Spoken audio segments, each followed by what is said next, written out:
Integration by substitution is one of our most powerful tools for integrating.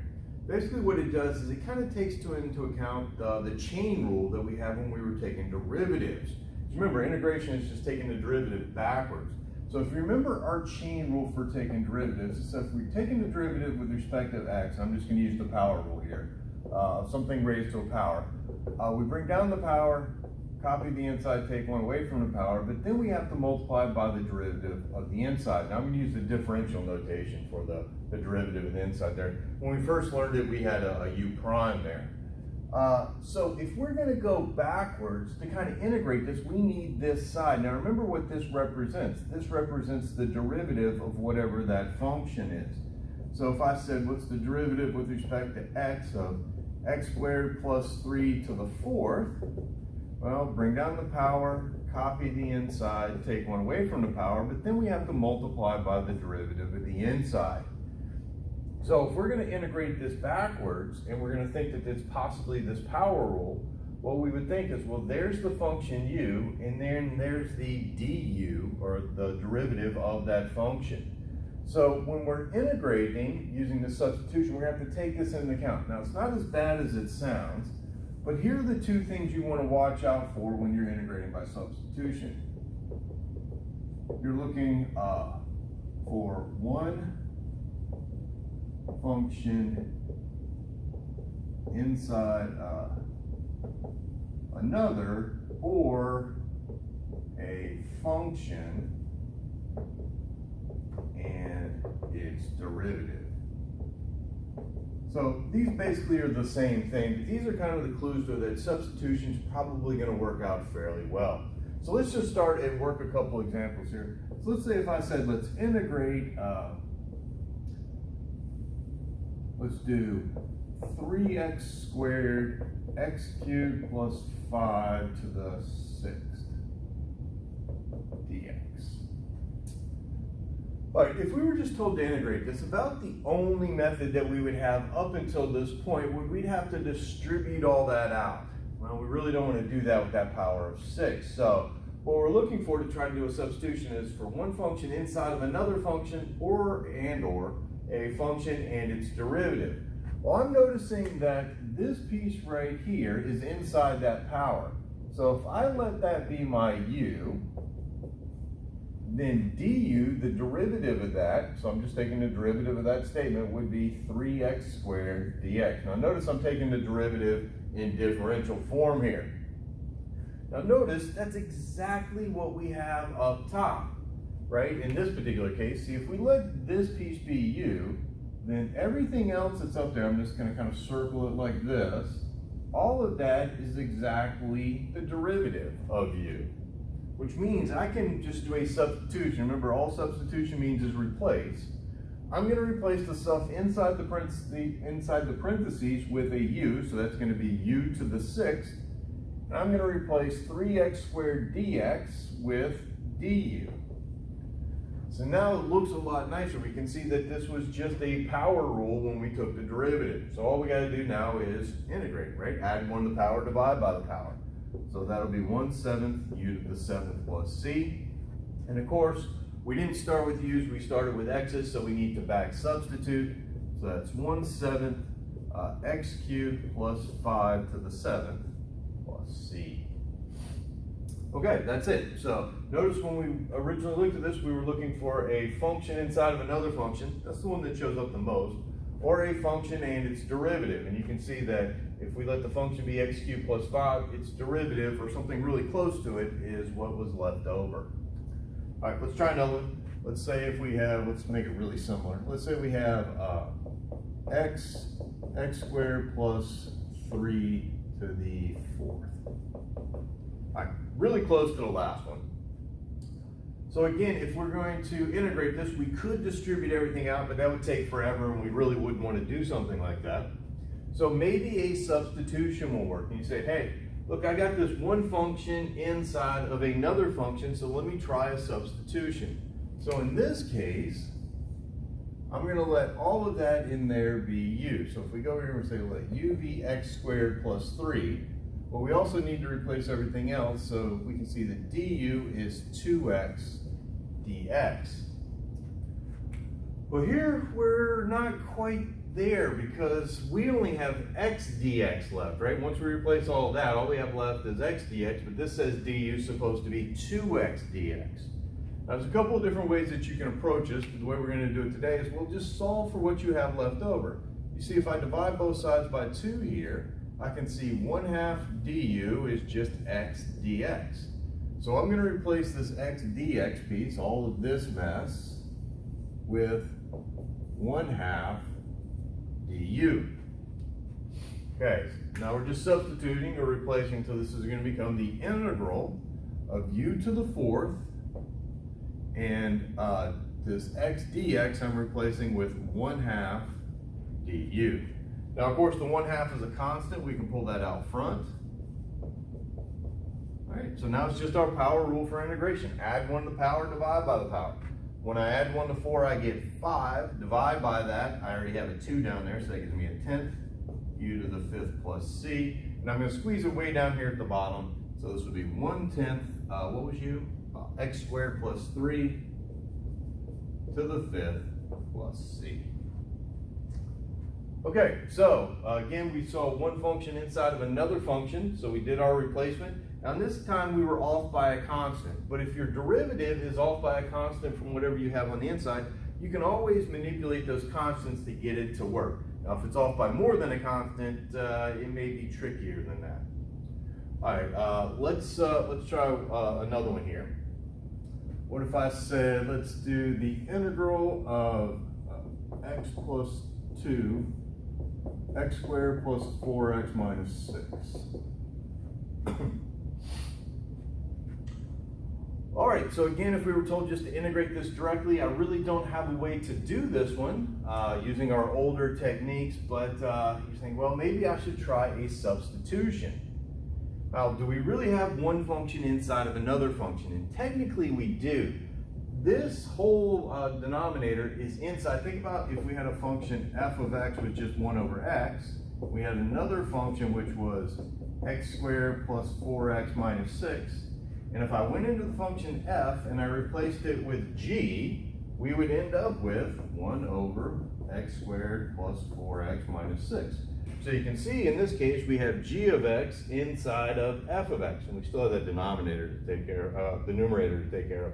But so we can still treat this as a function inside of another function. So in this case, we're going to let the denominator, all of this, be u. So if u is x squared plus 4x minus 6, du would be 2x plus 4 dx.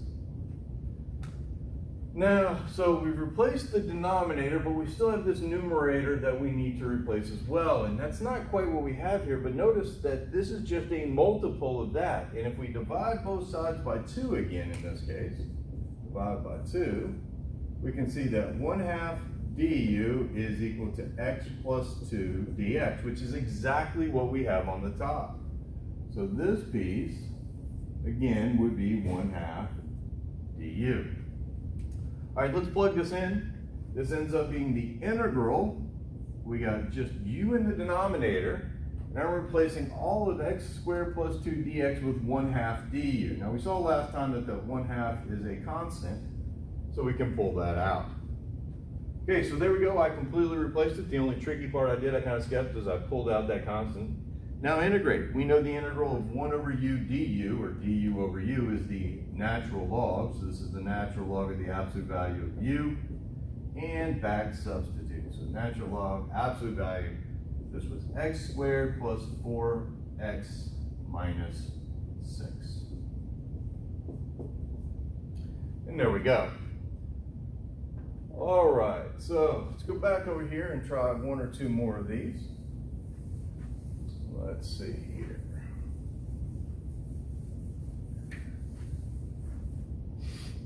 Let's say if I gave you, let's do the integral from 0 to 1 of 3x e to the x squared dx. Now this one's different. This is a definite integral. We have bounds, so we're going to have to see how that works out with this type of substitution. All right, well, first off, we can't integrate this directly, so maybe a substitution will work. And we can see that we have this x squared inside the exponential. So again, if we try doing a substitution, we say u is equal to x squared, then du is equal to 2x dx. Sorry the video cut out there. Let's keep going. So we picked our u to be x squared. Our du is 2x dx, but we have a 3x here instead of a 2x. Well, we can get our way around this basically the same way that we have been doing. Remember, 3 here is a constant, so it can be pulled out front. So I can go ahead and write this as 3 integral x e to the x squared dx. Now I just have x dx. We can do the same trick that we did before, and we can see that if we just divide both sides by this, I'm going to just move it over here, we can see 1/2 du is x dx. Same trick that we did the last couple of problems. Now I know it's been a half every single time. Don't expect it to be a half. It's just because I'm making the problems up and keeping the numbers small. Now if we do that substitution here, let's see, we have a 3 out front. That's going to be e to the u, and x dx is 1/2 du. Again, I pull the constant out. Now, at this stage, notice I didn't put the bounds on here because these are the bounds for what x runs from. But now we changed our letters, so we actually have 2 options here. You can either convert your bounds over to the new letter or back substitute at the end and use the original bounds. So here we have 2 choices. 1. All right, we can go ahead and convert the bounds over to the new problem if we would like. And then we don't ever have to go back to x's. See, in this case, remember, these are what x is equal. So when x is equal to 0, u is equal to 0 squared because u is x squared, which would be 0. And if x is equal to 1, u is equal to 1 squared, which, well, is also 1. So be careful in this example. Our bounds are going to end up being the same, but really you have to plug them in here in case they change. So our new bounds, let's plug more. Okay, so we're going to rewrite this as 3/2 integral from 0 to 1 of e to the u du. Now for this example, because I just grabbed it off the top of my head real quick, the bounds stayed the same, but most of the time they won't stay the same like they did here. So now in this one we can just go ahead and integrate. So here we have 3/2 e to the u evaluated from 0 to 1. Top endpoint minus the bottom endpoint. Excuse me, we get e to the first minus e to the 0. Well, anything to the 0 is 1, so there we go. The second choice is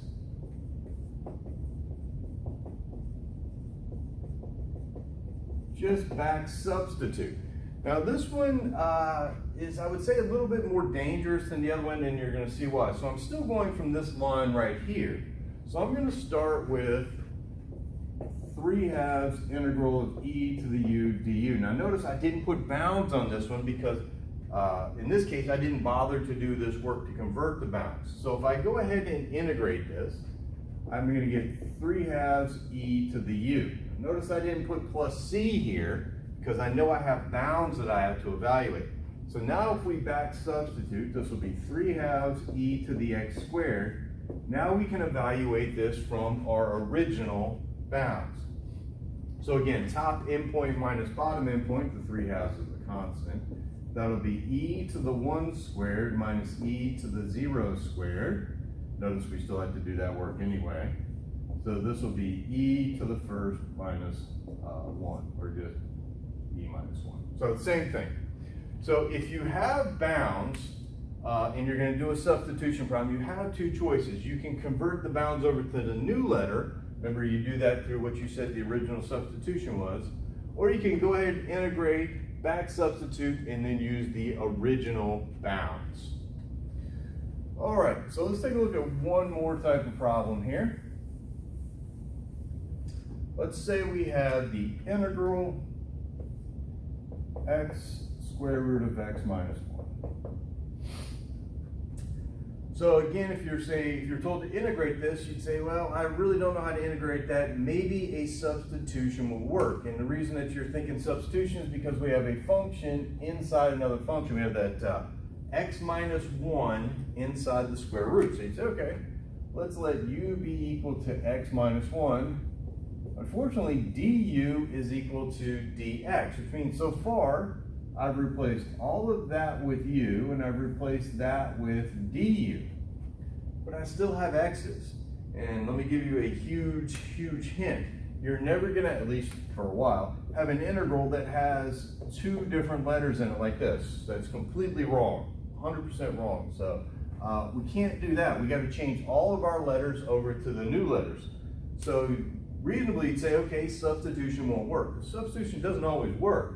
However, is there any way we can figure out what x is equal to? Well, in simpler problems like this, you can see from our substitution, I'm just going to move it down over here. If I know u is equal to x minus 1, add 1 both sides, so u plus 1 is what x is equal to.